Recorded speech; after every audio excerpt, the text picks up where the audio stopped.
Assalamualaikum warahmatullahi wabarakatuh. Jumpa lagi anak-anak sehat dan hebat dengan channel MFTV. Pada kesempatan kali ini kita akan belajar tema 7, subtema 4, pembelajaran 5 dan 6. Kami ingatkan bagi yang belum subscribe untuk klik tombol subscribe, like, dan nyalakan tombol loncengnya agar channel ini semakin berkembang. Bagaimana kabarnya hari ini anak-anak sekalian? Semoga tetap semangat, sehat, alhamdulillahirabbil alamin. Sebelumnya, marilah kita berdoa bersama-sama. Semoga Allah memberikan kepada kita semua ilmu yang manfaat dan keselamatan dunia akhirat. Amin ya rabbal alamin. Pembelajaran yang kelima. Kamu sudah belajar tentang alat transportasi. Apakah kamu selalu menggunakan alat transportasi? Alat transportasi apa? Apa kelebihan dan kekurangan selalu menggunakan alat transportasi? Mari kita pelajari bersama. Bacalah dengan suara nyaring. Pergi dengan alat transportasi. Banyak orang memiliki alat transportasi pribadi, yaitu alat transportasi yang digunakan untuk diri sendiri. Ada yang memiliki sepeda, sepeda motor, dan mobil. Ada juga orang yang tidak memiliki alat transportasi pribadi. Mereka menggunakan alat transportasi umum, yaitu alat transportasi yang dipakai bersama-sama. Ada angkutan kota, bus, dan kereta. Alat transportasi dapat menguntungkan dan merugikan. Alat transportasi memudahkan manusia pergi dari satu tempat ke tempat lain. Namun, alat transportasi yang terlalu banyak di jalan menyebabkan kemacetan. Selain itu, asapnya membuat udara kotor. Kerugian dapat dikurangi dengan menggunakan alat transportasi umum. Alat transportasi umum dapat mengurangi penggunaan alat transportasi pribadi. Oleh karena itu, alat transportasi umum dapat mengurangi kemacetan dan udara kotor. Saat ini banyak orang di kota mulai menggunakan alat transportasi umum, bus, dan kereta. Amati kembali teks yang kamu baca, informasi apa saja yang kamu dapatkan pada teks, tuliskan pada bagian berikut. Kita kerjakan bersama-sama. Informasi yang pertama, banyak orang memiliki alat transportasi pribadi. Alat transportasi pribadi contohnya adalah sepeda, sepeda motor, dan mobil. Kemudian, informasi yang kedua, ada juga orang yang menggunakan transportasi umum. Alat transportasi umum contohnya adalah angkutan kota, bus, dan kereta. Informasi yang ketiga, alat transportasi dapat menguntungkan dan merugikan. Alat transportasi memudahkan manusia, namun juga menyebabkan kemacetan dan udara kotor. Kemudian informasi yang keempat, kerugian dapat dikurangi dengan menggunakan alat transportasi umum. Alat transportasi umum dapat mengurangi kemacetan dan udara kotor. Pilihlah salah satu paragraf pada teks, ceritakan isi paragraf kepada temanmu, sampaikan juga manfaat dari alat transportasi yang digunakan, tambahkan dengan penjelasanmu sendiri. Ini misalnya informasi yang ketiga. Alat transportasi dapat menguntungkan dan merugikan. Alat transportasi memudahkan manusia, namun juga menyebabkan kemacetan dan udara kotor. Kemacetan dan udara kotor sangat mengganggu kenyamanan lingkungan. Setiap orang menggunakan alat transportasi yang disukainya. Alat transportasi kesukaan orang berbeda-beda. Apa alat transportasi kesukaan temanmu? Tanyakan kepada teman-temanmu, tuliskan jawaban mereka pada tabel berikut. Nah, ini misalnya saja anak-anak, sekedar simulasi. Vicky, alat transportasinya bus, alasan tiket murah dengan fasilitas lengkap. Kemudian Amanda, alat transportasinya kereta api, alasannya jadwal keberangkatan semakin tepat. Angger, sepeda motor, lebih praktis dan ongkos murah. Dava, pesawat terbang, paling nyaman, cepat dan juga minim risiko kecelakaan. Elsa, kapal laut, menikmati fasilitas dan perjalanan laut yang menyenangkan. Nah itu misalnya saja anak-anak bisa mencari atau menuliskan di buku tulis anak-anak satu saja teman kalian dan alat transportasi yang dipakainya serta alasannya ya. Seperti contoh yang Mbak Guru buat ini ada 5. Kita lanjutkan ke materi yang berikutnya. Siti pulang ke Padang bersama keluarganya. Mereka harus menentukan alat transportasi yang akan digunakan. Ada yang suka naik pesawat, naik mobil pribadi, dan bus umum. Apa yang akan kamu sarankan? Apa? Yang pertama, naik alat transportasi kesukaan masing-masing dan bertemu di rumah nenek. Yang kedua, naik alat transportasi yang paling banyak disukai dan pergi bersama-sama. Tuliskan saranmu pada tempat berikut. Nah, ini sebaiknya keluarga Siti naik alat transportasi yang paling banyak disukai dan pergi bersama-sama. Dengan naik kendaraan bersama-sama akan semakin mempererat persatuan dan kesatuan dalam keluarga. Dalam perjalanan menuju Manado, Benny mengamati pesawat yang ditumpanginya. Benny mengamati televisi pesawat, jendela, pintu, dan lainnya. Semua berbentuk bangun datar. Benny berpikir berapa keliling masing-masing bangun datar yang dijumpa di pesawat. Selesaikanlah masalah-masalah yang Benny pikirkan berikut.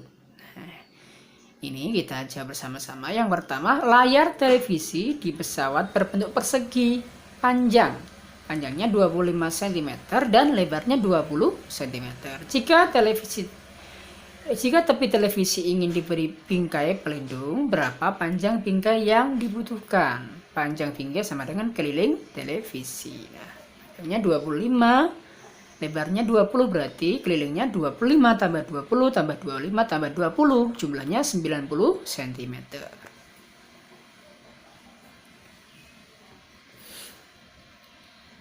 Kemudian kita lanjutkan soal yang kedua. Pesawat dilengkapi banyak jendela. Jendela pesawat berbentuk persegi panjang, lebar 15 cm dan panjang 30 cm. Jika sekeliling jendela ingin diberi karet pelindung, berapa panjang karet yang dibutuhkan? Panjang karet sama dengan keliling jendela. Jadi ingat anak-anak, persegi panjang itu sisinya ada 4. Panjangnya 30, lebarnya 15, berarti 15 tambah 30 tambah 15 tambah 30. Jumlahnya 90 cm. Kita lanjutkan soal yang ketiga. Pintu pesawat berbentuk persegi panjang, lebarnya 90 cm dan tingginya 230 cm. Berapakah keliling pintu pesawat? Nah, seperti tadi, kita jumlahkan 90 ditambah 230 tambah 90 tambah 230. Totalnya 640 cm. Dijumlahkan ya. Kemudian kita lanjutkan ke soal yang berikutnya. Pramugari memberi tisu sebelum kami makan. Tisu berbentuk persegi.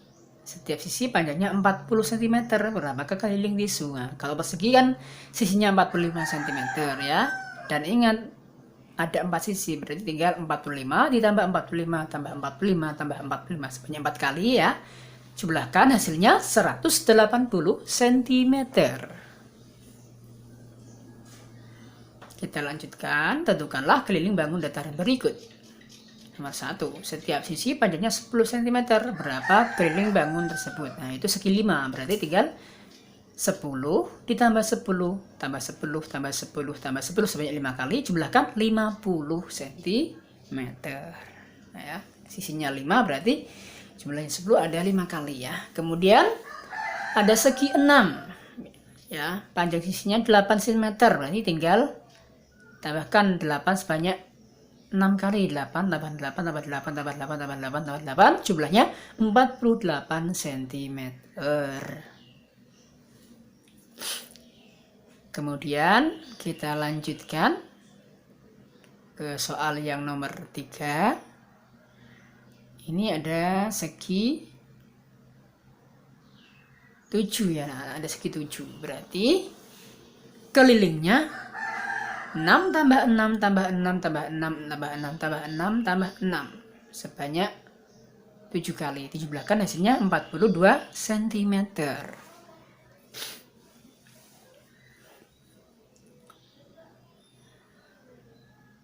Kita lanjutkan ke soal berikutnya, nomor 4. Ada segi 8. Nah, segi 8 berarti jika panjang sisinya 4 cm, berarti kelilingnya 4 ditambah 4 ditambah 4 ditambah 4 ditambah 4 ditambah 4 ditambah 4 ditambah 4 sebanyak 8 kali. Jumlahnya adalah 32 cm. Ya.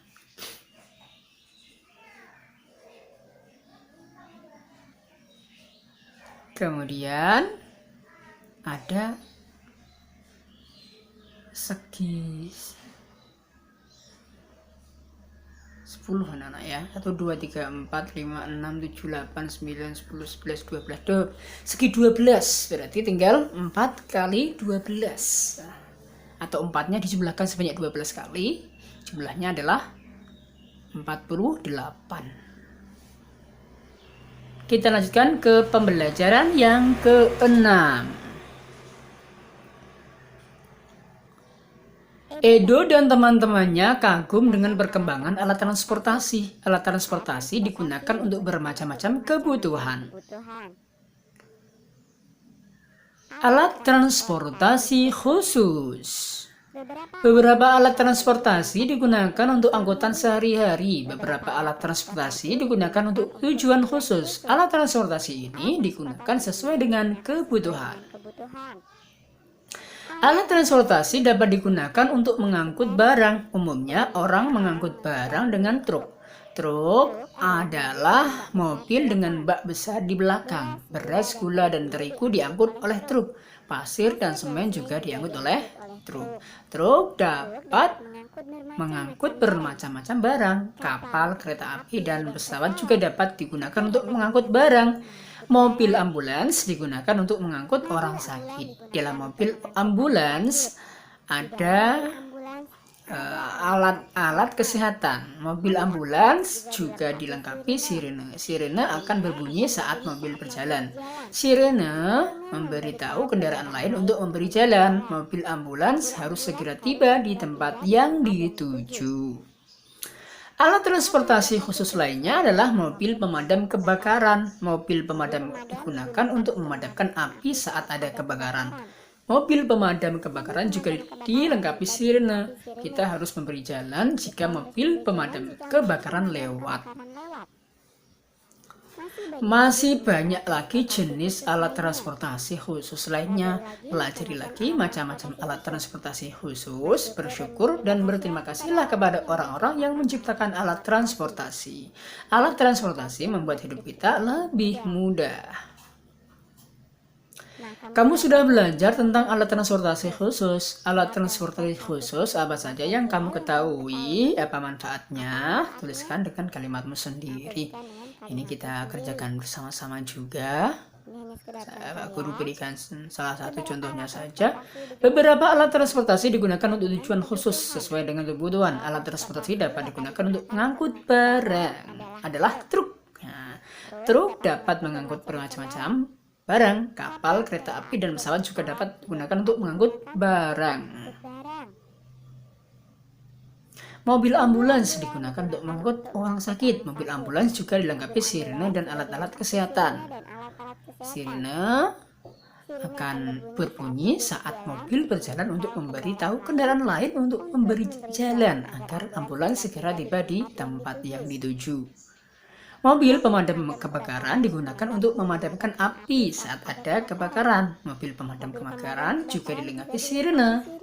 Kita harus memberi jalan jika mobil pemadam kebakaran lewat. Alat transportasi membuat hidup kita lebih mudah. Kita sudah mengenal bermacam-macam alat transportasi. Pilihlah salah satu alat transportasi kesukaanmu. Kapan kamu terakhir menggunakannya? Apa manfaatnya untukmu? Ceritakan kepada temanmu ya. Ini salah satunya guru berikan contoh jawabannya. Ya. Pagi itu sekitar jam 6 tanggal 5 November 2018, paman menelpon ayah mengabarkan kalau kakek sudah meninggal, sementara jenazah masih di rumah sakit. Aku ikut ayah ke rumah sakit untuk menjemput jenazah kakek. Saya duduk di dekat pintu, sementara kakak dan ayah ada di sebelah saya. Di depan kami jenazah kakek tertutup kain putih. Ambulans merupakan salah satu kendaraan khusus boleh menerjang lalu lintas dan ngebut. Sejak keluar pintu rumah sakit, sopir sudah tancap gas. Tapi sopirnya memang sudah lihai. Kami sempat khawatir cara sopir mengemudi yang membuat saya ketar-ketir. Saya khawatir kalau jenazah jatuh ya. Namun kekhawatiran saya tidak terbukti. Alhamdulillah, setelah beberapa menit diadu-adu di dalam ambulans, kami sampai juga di rumah almarhum kakek. Ayah Siti sedang mengendarai mobil di jalan raya. Tiba-tiba terdengar sirene ambulans. Siti mengingatkan ayah. Ayah menepi dan memberi jalan untuk ambulans. Ayah menghormati dan menghargai orang yang sakit. Orang yang sakit harus segera ditolong. Pernahkah kamu melihat ambulans yang membunyikan sirene di jalan raya? Apakah semua mobil menepi seperti mobil Ayah Siti? Apa yang seharusnya dilakukan oleh mobil-mobil itu? Diskusikan pengalamanmu dengan temanmu. Tulislah kesimpulan diskusimu pada tempat tersedia. Hasil diskusi ya, nih simulasinya. Ambulans merupakan kendaraan khusus yang digunakan untuk membawa orang sakit. Orang sakit harus segera ditolong. Sebagai pengguna jalan harus menghormati orang yang sedang sakit dengan cara memberi jalan untuk ambulans. Ambulans dan mobil pemadam kebakaran adalah alat transportasi khusus. Apa yang harus dan tidak boleh dilakukan oleh pengendara mobil lain ketika mobil itu membunyikan sirene? Nah, ini jawabannya. Ambulans dan mobil pemadam kebakaran membunyikan sirene. Yang harus dilakukan mobil lain, segera berikan jalan, menepi. Dan jika ambulans telah lewat, kembali pada barisan semula.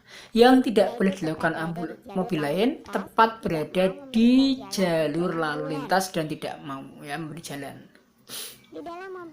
Di dalam mobil ambulans ada tempat tidur untuk orang sakit. Jika panjang mobil ambulans 250 cm dan lebarnya 150 cm, berapa ukuran tempat tidur yang bisa masuk ke ambulans? Buatlah dua kemungkinan ukuran tempat tidur. Nah, ini misalnya ya tadi informasinya. Tempat tidurnya berbentuk persegi panjang, panjangnya 250, lebarnya 150, berarti kelilingnya 250 tambah 150 tambah 250 tambah 150, jumlahnya 800 cm.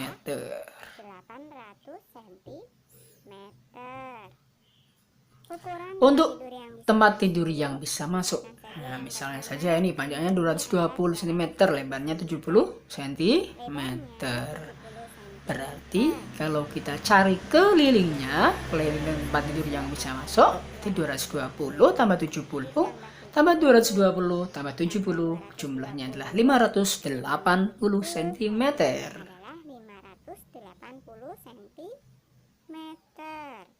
Kita lanjutkan lagi. Nomor 2, misalnya panjangnya 220, lebarnya 80, maka keliling bangun datar tersebut dapat kita hitung dengan cara sebagai berikut. Ya, keliling tempat tidur yang bisa masuk 220 tambah 80 tambah 220 tambah 80, jumlahnya adalah 600 cm. Hasilnya adalah 600 cm. Nah, coba buatlah sebuah bangun datar. Tentukan ukuran sisi-sisinya, hitunglah kelilingnya. Nah, ini misalnya saja anak-anak ya. Ini bentuknya layang-layang anak-anak. Sisi-sisinya yang sama 20 dan 10. Berarti kelilingnya dapat kita hitung 20 tambah 10 tambah 20 tambah 10 jumlahnya 60 cm. tambah 10. Hasilnya adalah 60 cm. Nah, kalian bisa membuat contoh bangun yang lain. Demikianlah pembelajaran kita pada pertemuan kali ini. Semoga bermanfaat dan jangan lupa untuk selalu melaksanakan 3M, mencuci tangan, menjaga jarak, dan memakai masker. Akhirul kalam, wallahul muwafiq ila aqwamit thariq. Assalamualaikum warahmatullahi wabarakatuh.